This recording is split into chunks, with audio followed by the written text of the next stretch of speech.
El deterioro de la salud mental es un tema que se ha venido planteando desde ya hace bastante tiempo en nuestra sociedad. Las características de la vida moderna parecen haber configurado un escenario propicio para la generación de trastornos psicológicos, a lo que se une el mayor reconocimiento de este tipo de problemas en quienes los padecen, dejando en evidencia una realidad silenciosa pero no menos preocupante. Y es justamente esa preocupación la que se agudiza hoy al analizar los efectos que está teniendo la pandemia en la salud mental de la población. No solo por todo lo que rodea a este virus SARS-CoV-2 causante del COVID-19, sino también y principalmente al largo confinamiento al que han debido someterse las personas, obligándose a cambiar radicalmente sus rutinas, lo que ha tenido un efecto claro: problemas de adaptación a esta nueva realidad que se ha traducido en trastornos psicológicos de diversa índole e intensidad. Soy Víctor Rojas, periodista de la Universidad Autónoma de Chile en Talca, y los invitamos a conocer más de este tema en este Conexión Autónoma.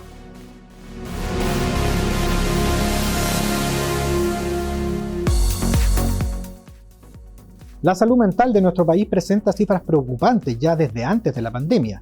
Para conocer cómo ha evolucionado este fenómeno y cómo afrontar esta llamada nueva normalidad, conversamos con la directora de la carrera de Psicología de la Universidad Autónoma de Chile en Talca, psicóloga, terapeuta familiar y magíster en Gestión y Políticas Públicas, Claudia Badilla Donoso. Claudia, ¿cómo podríamos caracterizar la salud mental de la población chilena desde antes de la pandemia y específicamente cuál es la realidad de la región del Maule?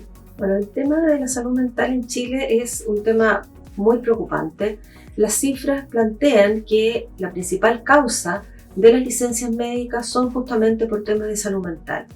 La prevalencia de la depresión es de un 6,2%, superior al 4,4% que se ha planteado a nivel mundial. Por otra parte, y en otro sentido, pero también relacionado por supuesto con la salud mental, las tasas de suicidio lamentablemente han ido en aumento en estos últimos 15 años y es el segundo país de la OCDE en presentar este aumento en el suicidio en la población. En nuestra región se ha observado que 1 de cada 3 habitantes en los últimos 15 años ha presentado al menos algún problema de salud mental. Y la temática que más se observa en esta región es el consumo de sustancias, principalmente de alcohol, seguido por los trastornos ansiosos y los trastornos depresivos. En la población juvenil y también en el caso de algunos niños también se han observado trastornos depresivos, lamentablemente en menores de 20 años. Ya decíamos que el confinamiento producto de la crisis sanitaria al que ha debido someterse la población ha impactado fuertemente en la rutina y hábitos de las personas. En ese sentido, ¿qué efectos ha generado en la salud mental de la población tanto la pandemia de COVID-19 como sus consecuencias? ¿Se han agudizado los trastornos más comunes? ¿Han aparecido otros? Bueno, respecto a los efectos de la pandemia, yo haría dos distinciones de aquellos efectos que son esperables, que tienen que ver con el temor, con el miedo, con la incertidumbre, y otros efectos que pueden ser un poco más graves y más a largo plazo, y es principalmente en aquella población que es más vulnerable, ya sea por el grupo etario en el cual están o porque han presentado previamente algún problema de salud mental. ¿Qué es lo que ha ocurrido? Pacientes crónicos, ya sea por patologías físicas o también por temas de salud mental, claramente han tenido una menor adherencia al tratamiento, atribuible por esta necesidad de permanecer en nuestras casas, pero también por temor al contagio. Por lo tanto, lo que podría estar relacionado con esto es que ha aumentado, se ha triplicado la atención vía remota, es decir, las personas han buscado la necesidad de mantenerse de alguna manera en contacto con algunos centros de salud y eso ha sido positivo por una parte, pero indudablemente esto también tiene un efecto en los pacientes crónicos, ¿ya? Las relaciones familiares, por supuesto, también se han visto alteradas o interferidas. Sin embargo, y a pesar de eso, lo que se ha observado es que las familias que en general han mantenido por su historia relaciones familiares más bien armónicas, este confinamiento ha sido relativamente positivo, ¿ya? Y eso también es algo bastante alentador. Es decir, lo que podríamos suponer o hipotetizar hasta el momento es que en aquellas situaciones en las cuales han habido dificultades, ya sea a nivel familiar o ha habido patologías individuales, diagnósticos, se han agudizado, ¿ya? Sin embargo, las personas que previamente a lo mejor no presentaban mayores dificultades han vivido, digamos, han experimentado las sensaciones, como decía inicialmente, esperables, del temor, la incertidumbre, la angustia, pero que han podido sobrellevarlas de manera relativamente bien o positiva durante este confinamiento. Se ha hablado mucho de este concepto de nueva normalidad, algo que deberemos afrontar prontamente al iniciarse el desconfinamiento y por consiguiente el retorno a las actividades habituales. ¿Cómo debiera enfrentar este proceso la población pensando, por un lado, que existirá miedo, angustia e incertidumbre y por otro, la necesidad de readaptarse a las rutinas anteriores e incluso asumir estas nuevas rutinas que ha generado tanto el teletrabajo como la educación a distancia, por ejemplo? Primero tener claro que esto va a ser un proceso gradual, paulatino, que vamos a tener que incorporar a nuestro diario vivir, ya no solamente en nuestros hogares, sino que también fuera de nuestros hogares, los lugares de trabajo, en fin, incorporando las medidas sanitarias. Tener mucha paciencia, ser muy empático, saber que vamos a encontrarnos con personas que a lo mejor van a tener un temor irracional frente a la situación y también personas que a lo mejor van a pensar o van a tener la falsa sensación de seguridad y no van a ser tan rigurosos o rigurosas con estas medidas. Tener claro que nuestras rutinas van a cambiar, por lo menos durante un tiempo, que tampoco tenemos claro, sabemos hasta cuándo va a ser, hasta que aparezca la vacuna, que eso es lo que por lo menos las autoridades también así lo han planteado.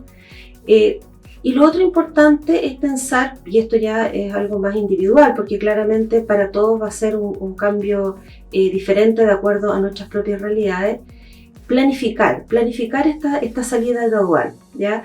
Si sabemos que en 2 semanas, en un mes o el tiempo que se defina, vamos a poder empezar a retomar nuestras actividades, planificar este desconfinamiento.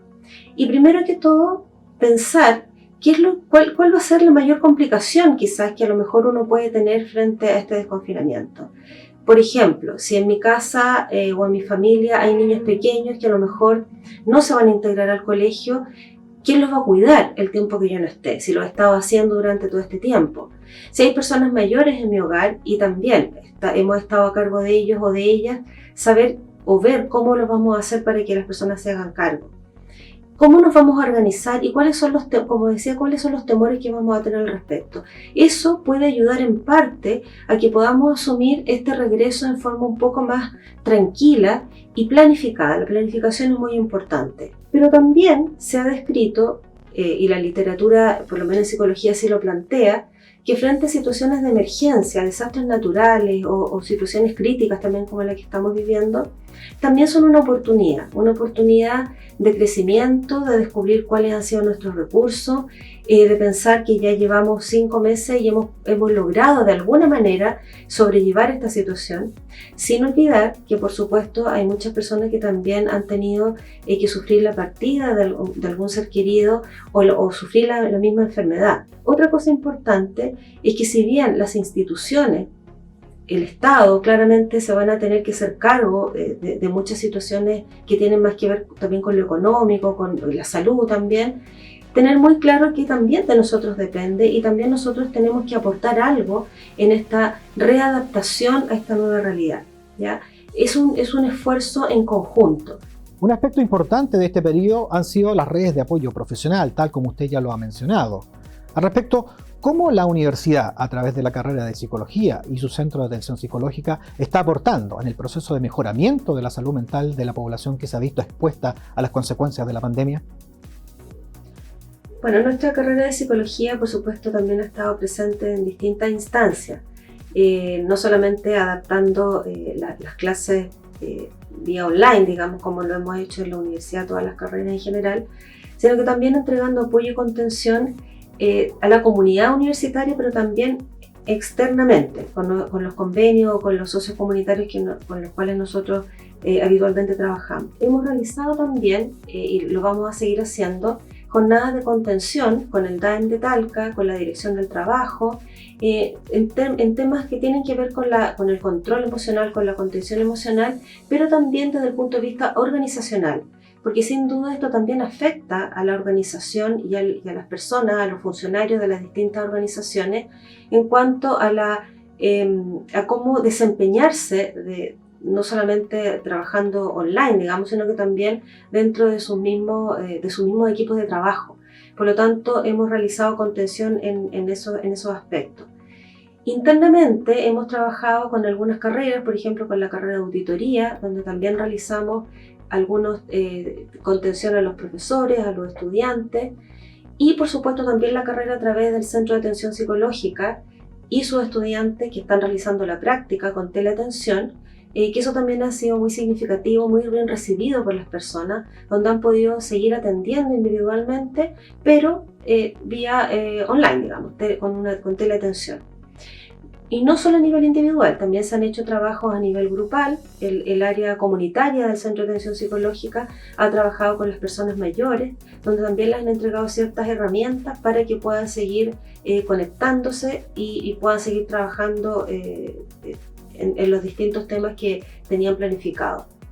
Y bueno, dentro de nuestra planificación, por supuesto, está en seguir entregando esta atención a los distintos ámbitos, como por ejemplo el SAMU, que también son funcionarios que trabajan con una alta exigencia, que están en las emergencias y que es lo próximo que vamos a realizar durante las próximas 2 semanas aproximadamente. Ya se habla en los círculos de investigación a nivel mundial del concepto de pandemia silenciosa para el deterioro que tendrá la salud mental de la población por efectos de la crisis sanitaria. Un problema que tanto el Estado como la sociedad en su conjunto deberán afrontar para generar mejores condiciones con miras a que las personas puedan adaptarse de mejor manera a los cambios que se producen rápidamente en la sociedad. Los acompañó Víctor Rojas y esto fue Conexión Autónoma.